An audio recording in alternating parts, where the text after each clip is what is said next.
guys, so I'm still working on the new phone. It was supposed to come yesterday, now it's supposed to come today, but now it looks like it's probably gonna come tomorrow. So anyway, I hate the filters on this phone, that's all I have to say. Okay, so today I'm gonna talk about overrated and overly talked about, overly hyped skincare and beauty brands. I did a video a few days ago about underrated skincare brands, so today let's talk about the overrated brands that get too much hype and some of these smaller brands kind of get forgotten too often. Okay, so number one is a brand I don't necessarily disagree with, I don't necessarily dislike. Keys Soul Care. They have some decent products. They have some fragrance-free versions. But my main issue with Keys Soul Care is the fact that their prices are elevated, and nearly all the time there is going to be a nearly identical, very similar e.l.f. dupe, because Keys Soul Care isn't made by Keys Soul Care. It is made by e.l.f.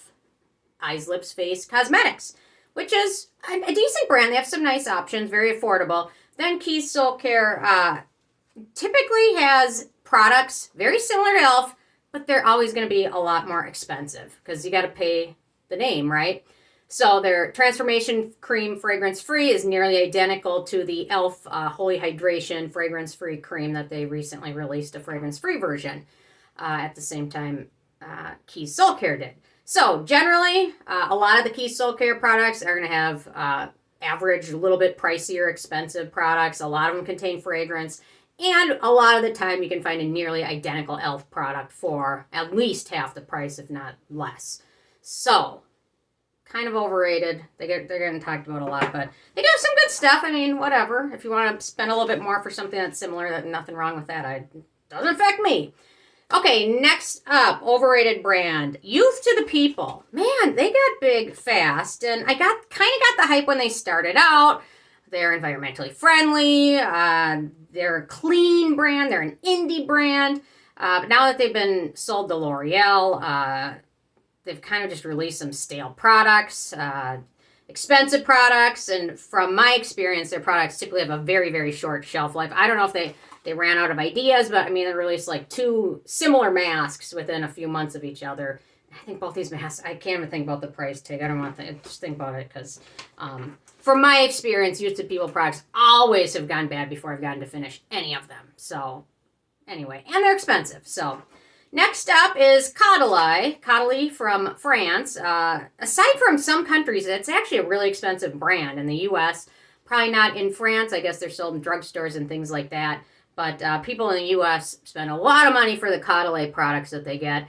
And to be honest, out of everything I've tried from them, I have not found anything that is a must-have repurchase product. I just haven't. I've given them a good try, but a lot of the products just, again, have too much fragrance in it. They're too expensive. Their packaging typically is like jars, and they just don't use products with any exciting actives. So a lot of them are just very fragrant. So I'm kind of over that brand.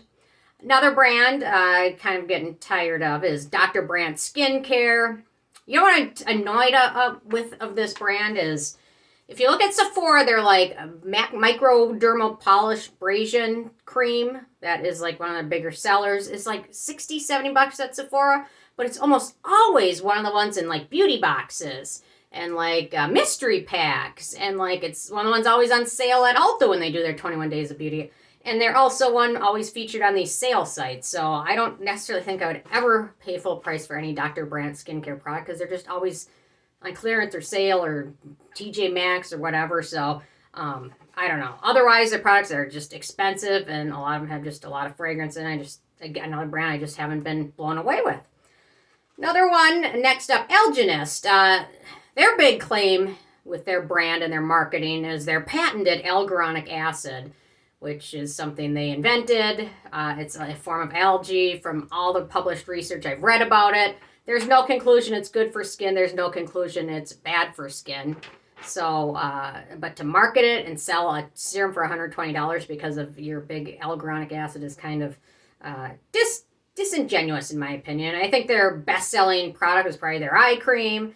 A lot of their products have been just lackluster that they've released recently. Their blue algae vitamin C thing, and I tried that and it was just not very good. And obviously very high price tags. Okay, next up we've got another brand, Fresh. I always get them confused with Caudalie. I don't know why.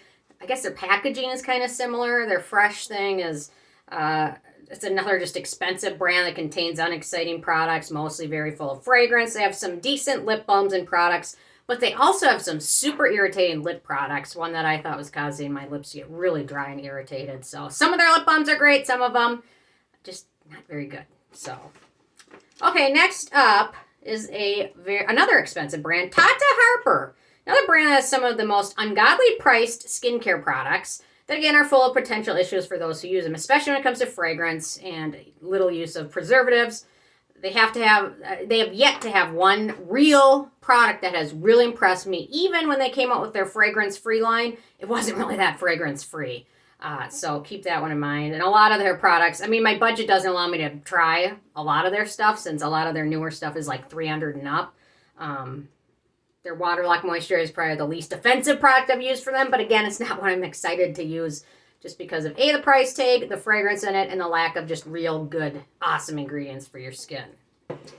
Okay, next up, we've got a brand called Ren, R-E-N. It was started by two gentlemen with, I think they had a bioengineering background. They were one of the first brands to market themselves as clean. And really market themselves to sensitive skin, despite the fact that they use essential oils and fragrance in nearly every product, and even most of the products of their Calm line, which is one of their bigger sellers. And again, price tags, I think the price tag for their average cleanser is $37. $37 for something that's going down the drain. And it's really not that great for your skin either, because it's got so much fragrance in it. So, and then the fact that they call themselves clean, but being owned by Unilever, I don't necessarily consider that to be super clean, in my opinion. They can mark themselves as fragrance-free, but Unilever just is anything but. So, okay, next up, we've got Olay. You know what?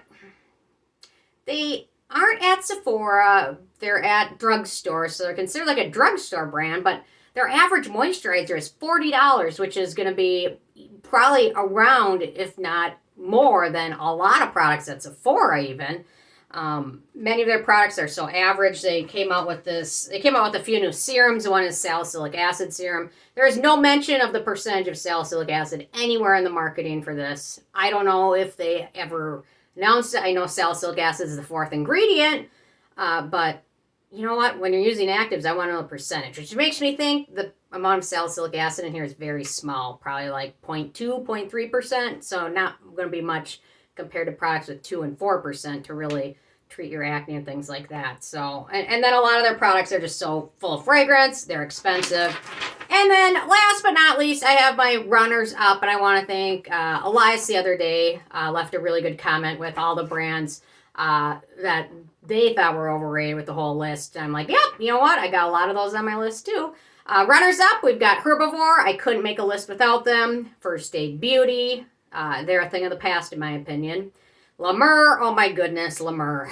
Some people just love it. A lot of it's mineral oil and petroleum, but in fragrance. And a little bit of algae thrown in, but whatever.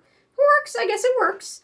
Dr. Lara Devgan at Sephora. That brand is just a white labeled thing. Dermatology and Dr. Lara Devgan typically have nearly identical products at very different prices. Lancome, another one. As the first brand I really grew up using. I used Clinique first and then Lancome. And you know what? My skin was never more dry and irritated when I used Lancome, but I just thought that was just me. So, La Prairie. I've used one La Prairie product. I think that was one my mom had. It was like a $600 cream, and she wasn't impressed with it, neither was I. But typically, if you want to get on sale, look at TJ Maxx. Kiehl's. You know what? They've done something huge because they've got all these stores. They're independent. They're also in Sephora. They're also in Ulta. They're also in Macy's, but they've also got their own independent store. So somehow they've done a good job for themselves. I just have yet to be really overwhelmed with any one product from them I've tried. And then last but not least is Innisfree. A lot of people love them, but that's another brand I just have yet to try anything from them that's really worked for me because almost everything that I've tried from them has had fragrance in it. So anyway, so those are my overrated brands. Interested hearing from you what you are tired of hearing about, what brands you think are overhyped, overrated, and let's focus on some of those smaller brands. So anyway, thank you guys so much. I will see you more tomorrow. Bye, guys.